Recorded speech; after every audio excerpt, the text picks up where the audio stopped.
നമസ്കാരം. ഞാൻ doctor Balakrishnan. Doctor B K fertility clinic Thrissur ചേറ്റൂരിലെ ഫെർട്ടിലിറ്റി സ്പെഷ്യലിസ്റ്റ് ആണ്. വാരിക്കോസിലിനെ പറ്റിയിട്ടുള്ള വിവരം കൂടിയാണ് ഞാൻ തരാമെന്ന് പോണത്. വാരിക്കോസിലിന്റെ ഗ്രേഡ്സ് എന്താണ്, ഇതിനെന്താണ് പ്രാധാന്യം, ഇതിന് പ്രത്യേകിച്ച് നമ്മൾ പ്രത്യേകിച്ച് എന്തെങ്കിലും ചെയ്യാനൊരു ആവശ്യമുണ്ടോ, ഇതിന് റിസ്ക് ഫാക്ടേഴ്സ് എന്തെങ്കിലും കൂടുന്നുണ്ടോ എന്ന് അറിയാൻ വേണ്ടിയിട്ടാണ് ഈ വീഡിയോ എടുക്കുന്നത്. ഇതിൽ മനസ്സിലാക്കേണ്ട, കഴിഞ്ഞ വീഡിയോയിൽ ഞാൻ പറഞ്ഞ പോലെ ഇതിൽ നിങ്ങൾക്ക് കാണാം, ഈ തടിച്ച നീല നിറത്തിലിരിക്കുന്ന വെയിൻസിനെയാണ് നമ്മൾ പാംപ്റ്റിഫോം പ്ലെക്സസ് ഓഫ് വെയിൻസ്, നോർമലായിട്ട് കിടക്കുന്ന വെയിൻസ് എന്ന് പറയാം. ഈ വെയിൻസ് തടിക്കുമ്പോഴാണ് നമ്മൾ അതിനെ വാരിക്കോസീൽ എന്ന് വിളിക്കുന്നത്. ഗ്രേഡ് 0 വാരിക്കോസീൽ എന്ന് വെച്ചാൽ സബ് ക്ലിനിക്കൽ വാരിക്കോസീൽ.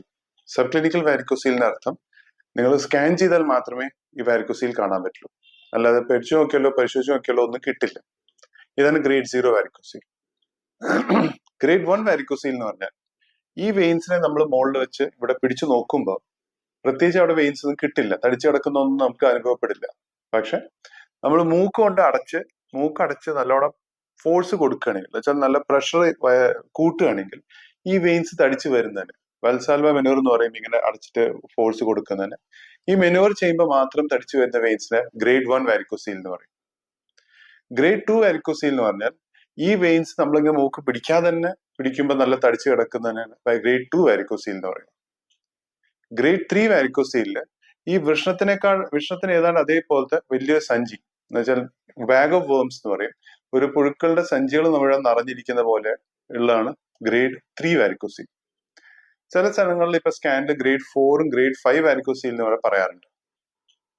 ഗ്രേഡ് 4 വാരിക്കോസീൽ എന്ന് പറഞ്ഞാൽ ഈ വൃഷണത്തിന്റെ അതേ സൈസിലെ വലിയൊരു വൃഷണത്തിന്റെ മുകളിൽ കിടക്കുന്ന ഈ വെയിൻസിന്റെ ഒരു സഞ്ചിനെയാണ് ഗ്രേഡ് 4 വാരിക്കോസീൽ എന്ന് പറയുന്നത്. അത് ശരിക്കും പറഞ്ഞാൽ വളരെ അപൂർവമാണ്, പക്ഷെ എന്നാലും ചില സ്ഥലത്ത് അത് വളരെ കോമൺ ആയിട്ട് സ്കാൻ റിപ്പോർട്ട്സിൽ കാണാറുണ്ട്. ഗ്രേഡ് 5 വാരിക്കോസീൽ എന്ന് പറയുന്നത് ഈ രക്തക്കൊള്ളിൽ തടിച്ചു കിടക്കുന്നതിനുള്ളിൽ രക്തം കട്ട പിടിച്ചിട്ട് DVT, ഡീപ് വെനസ് ത്രോംബോസിസ് ഉണ്ടാവുന്ന ഒരു ലക്ഷണമാണ് ഗ്രേഡ് 5 വാരിക്കോസീൽ. അപ്പൊ നിങ്ങൾക്ക് ഊഹിക്കാവുന്നേ ഉള്ളൂ, ഓരോരോ സ്റ്റേജിലും ഇത് കൂടുതൽ വലുതാവുന്നതനുസരിച്ച് ഗ്രേഡ് കൂടിക്കൊണ്ടിരിക്കും. അപ്പം എല്ലാവരും വിചാരം ഇത് കൂടുതൽ തടിച്ചിരിക്കുന്ന അനുസരിച്ച് ഉള്ളിലേക്ക് വൃഷണത്തിലേക്കുള്ള രക്തോട്ടത്തിലെ പ്രശ്നങ്ങളും ബുദ്ധിമുട്ടുകളും കൂടാൻ പോവാണ്. ശരിക്കും പറഞ്ഞാൽ ഇത് എല്ലാത്തിനും യാതൊരു വ്യത്യാസമില്ല. ഈ എല്ലാ ഗ്രേഡ്സിനും പ്രത്യേകിച്ച് നമുക്ക് ഒന്നും ചെയ്യേണ്ട ആവശ്യമില്ല. ഗ്രേഡ് 5 എന്ന് വെച്ചാൽ രക്തം കട്ട പിടിച്ച് നിൽക്കുന്നതിന് മാത്രം പെയിൻഫുൾ ആണ്. അത് മാത്രമേ പെയിൻഫുൾ ആയിട്ടുള്ളൂ. വേദന ഉണ്ടാക്കുന്ന ഒരു കാര്യം ഗ്രേഡ് 5 മാത്രമേ ഉള്ളൂ. അതിന് മാത്രം നമ്മൾ കാരണം മാറ്റിയിട്ട്, വെച്ചാൽ ഈ വാരിക്കോസീലിന് കാരണമല്ല, ആ രക്തം കട്ട പിടിക്കുന്ന ഒരു കാരണം ഉണ്ടാവും. ആ കാരണം കണ്ടുപിടിച്ച് അതിനെ ശരിയാക്കുന്നതായിരിക്കും നല്ലത്. അല്ലാതെ സബ് ക്ലിനിക്കൽ തൊട്ട് ഗ്രേഡ് 4 വരെ പ്രത്യേകിച്ച് ഒന്നും ചെയ്യേണ്ട ആവശ്യമില്ല.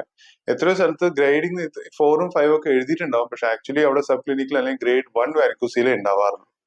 അതിനുവേണ്ടി ഒന്നും ചെയ്യേണ്ട ആവശ്യമില്ല. സർജറി ഒരിക്കലും അതിന് ഓപ്ഷൻ അല്ല. ട്രീറ്റ്മെന്റും ചെയ്യേണ്ട ആവശ്യമില്ല.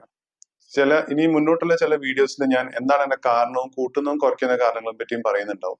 അതിൽ ഡീറ്റെയിൽസ് ഞാൻ പറയുന്നുണ്ടാവും, എങ്ങനെ അത് മാറ്റേണ്ടതെന്ന്. നിങ്ങൾ അത് കേട്ട് നിങ്ങൾക്ക് അതിനെപ്പറ്റി കൂടുതൽ ഡീറ്റെയിൽസ് അതിൽ കിട്ടും. എനിക്കറിയാം ഇനിയും നിങ്ങളുടെ മനസ്സിൽ സംശയങ്ങൾ ഉണ്ടാവും ഗ്രേഡിങ്ങിനെ പറ്റിയിട്ട്. ഇനിയും സംശയങ്ങൾ ഉണ്ടെങ്കിൽ താഴത്തെ കമന്റിൽ ചോദിച്ചിട്ട് അതിനെപ്പറ്റി അറിയാം. അല്ലെങ്കിൽ നമുക്ക് നേരിട്ട് എപ്പോഴും കണ്ടിട്ട് ശരിക്കും എന്താ ഗ്രേഡ് എന്നുള്ളത് മനസ്സിലാക്കണമെങ്കിൽ അതും ചെയ്യാം. പക്ഷെ സ്കാൻ ചെയ്യാൻ, പ്രത്യേകിച്ച് വാരിക്കോസീലിനെ പറ്റി ഡീറ്റെയിൽസ് അറിയാൻ സ്കാൻ ചെയ്യാൻ പോകണമെന്ന് നിർബന്ധമില്ല. Thank you.